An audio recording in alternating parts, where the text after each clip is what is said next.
అరే నాకు చేస్తావా ఫోను చేస్తే ఓకే. ఇప్పుడే బయటికి వస్తున్నాయి ఇక వాళ్ళు ట్రైన్ టైం అవుతుంది గోల్కొండ పోవాలంట. ఇవ్వ ముందు పో వెళ్తున్నా ఇప్పుడే బయటకు వస్తున్నాను.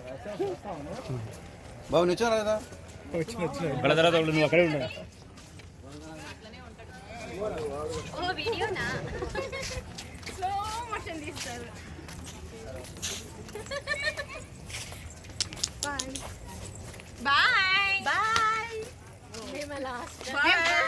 మేము ఫుల్ ఎంజాయ్ చేసాం తెలుసా, మేము ఫుల్గా ఎంజాయ్ చేసాం.